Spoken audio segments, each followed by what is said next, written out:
Chapter 7, Lecture 2. So in this lecture, we're going to look at some specific problems dealing with entropy.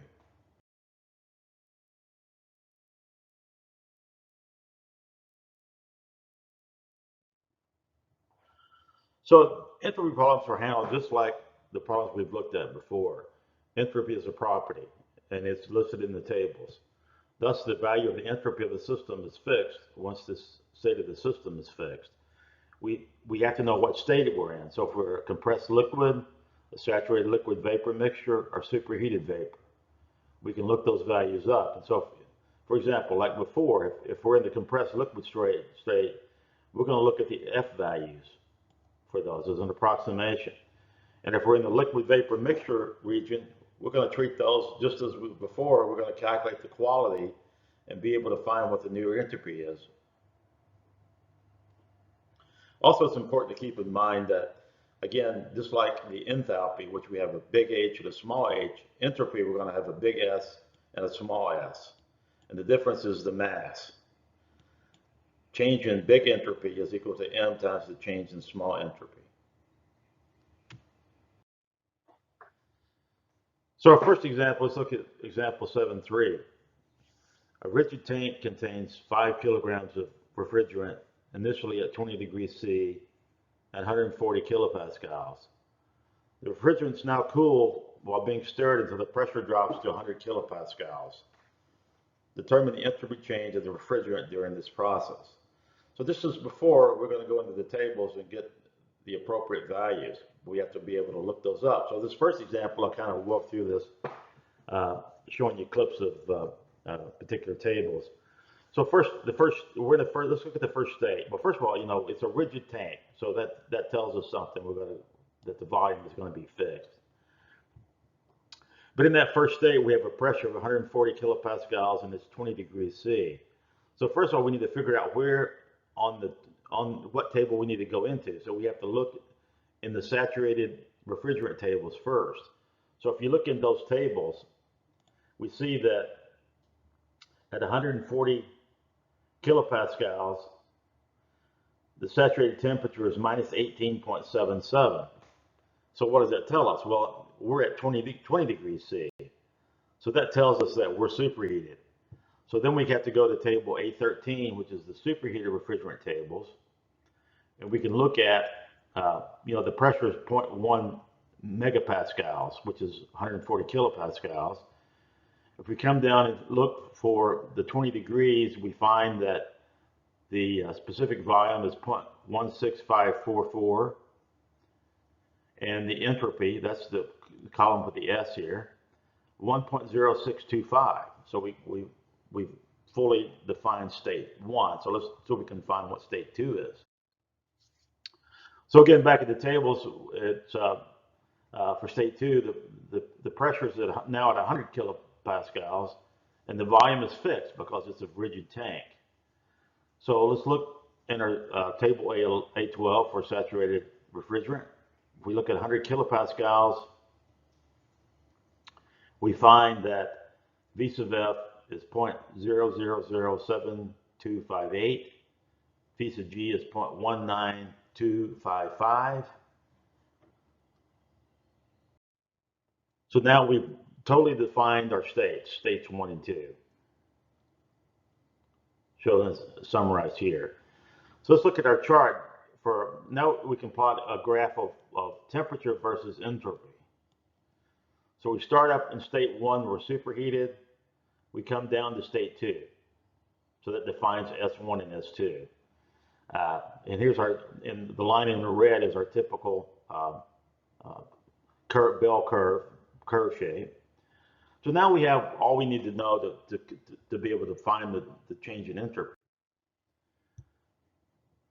We can determine our quality, V2 minus VF over VFG. We find it to be 0.859, and therefore the entropy in state 2 is S of F plus the quality times S of FG, 0.8278 kilojoules per kilogram Kelvin. Then the entropy change in this process is defined to be delta S, which is M times the change in small entropy. So we're told it's 5 kilograms. All we have to do is multiply it by the difference between S1 and S2. So the change in entropy is minus 1.173 kilojoules per Kelvin. Now this may look odd because you might say, well, okay, I thought the change in S would always be greater than 0.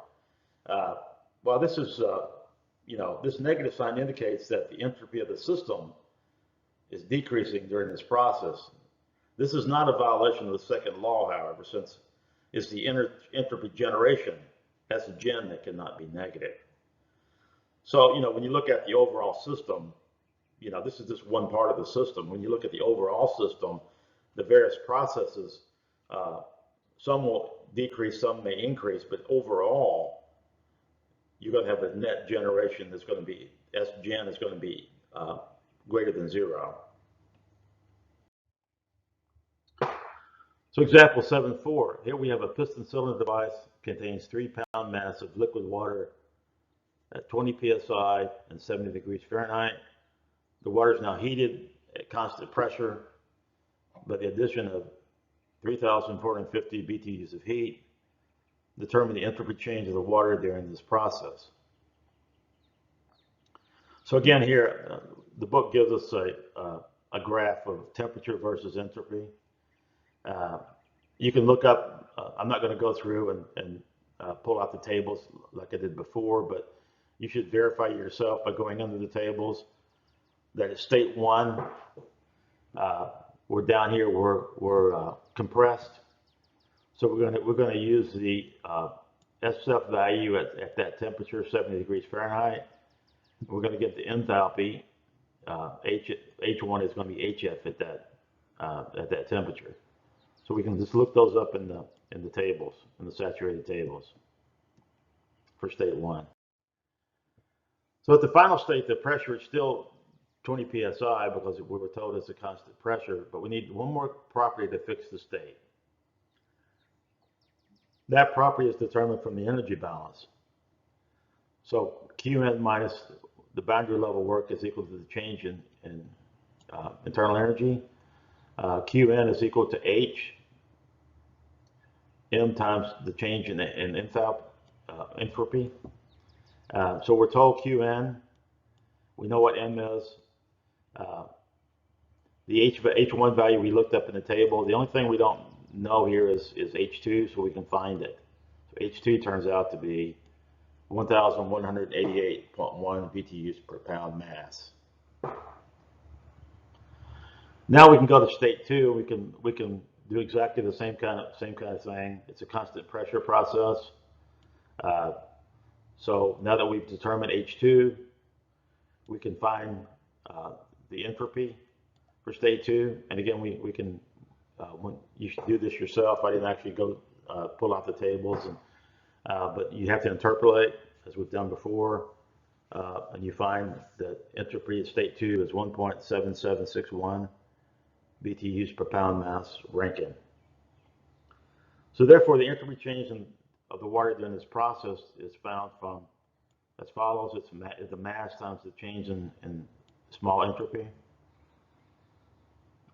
You can calculate to be 5.105 BTUs per Rankine.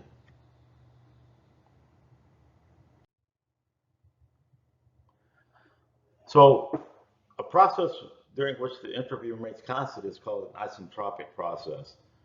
So a lot of our turbines, for example, are treated as isentropic processes. So here, for example, you have steam coming in to the turbine. You have no irreversibilities. It's internally reversible.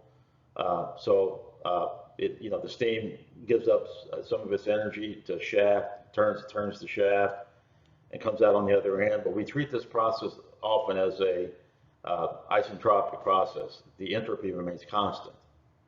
So what does it look like on a temperature versus entropy diagram? Obviously, it's a straight line from 1 to 2, or from 1 to 2.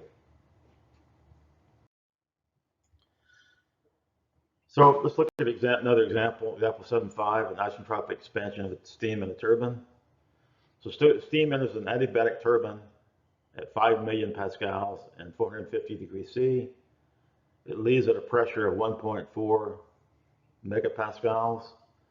Determine the work output of the turbine per unit mass of steam if the process is reversible. So here we show a schematic of a steam turbine. We have the steam coming into the turbine, the steam going out of the turbine, and again we're treating it as isentropic, so S1 is equal to S2. We show this on a TS diagram as well. We show the two states. Here's the 5 million Pascal line. Here's the 1.4 million Pascal line. So here we can go into the first law, and we can write the conservation energy. En is equal to E out. So we can write the work out is equal to the mass flow rate times the change in enthalpy. And here we're going to assume that there's no heat loss through the turbine casing. We're going to determine that we're going to approximate the kinetic energy and potential energy terms to be zero, which is typical. So the inlet state is completely specified since two properties are given. We've had both H1 and S1. But only one property, pressure, is given at the fixed state. So then we need another property to fix it. So again, the second property comes from the observation that the process is reversible and adiabatic and thus is isentropic. Therefore, S2 is equal to S1. So here, we can look in the tables. We can determine that H1 and H2 are given from the tables. We can also look in the tables and we can calculate what H2 is. Then the work output of the turbine per unit mass of steam simply becomes the difference in enthalpy, which we can calculate.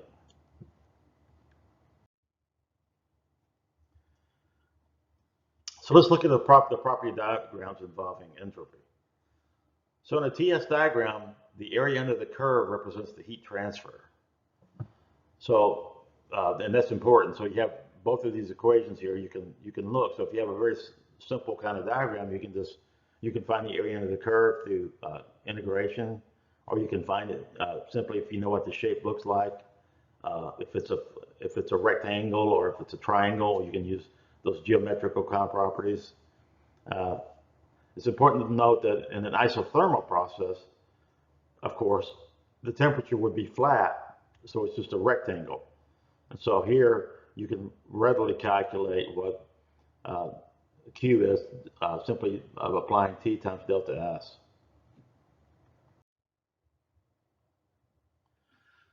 The other tables we have are known as entropy versus enthalpy tables. These are what's known as Mollier diagrams, which are referred to as the HS diagrams. We don't use these a whole lot, but the book does have tables of Mollier diagrams.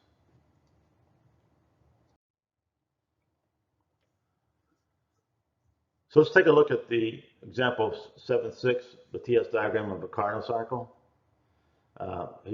In this example, he wants us to show that the Carnot cycle on the TS diagram indicate the area represents the heat supplied QH and the heat rejected QL and the net output W net on this diagram. So here the book shows us a diagram of a T versus S diagram. And you can see it is actually a rectangle because it's held at a constant temperature from states 1 to 2 and also from states 3 to 4. And states 2 to 3 and 4 to 1 are constant entropy processes. So this is really easy to calculate. And so the net work is just the area in the pink under the curve. So here, for example, the QH is represented by the area under the graph from 1 to 2. QL is represented by the area under the graph from 3 to 4. So the difference between those two areas is the net work out.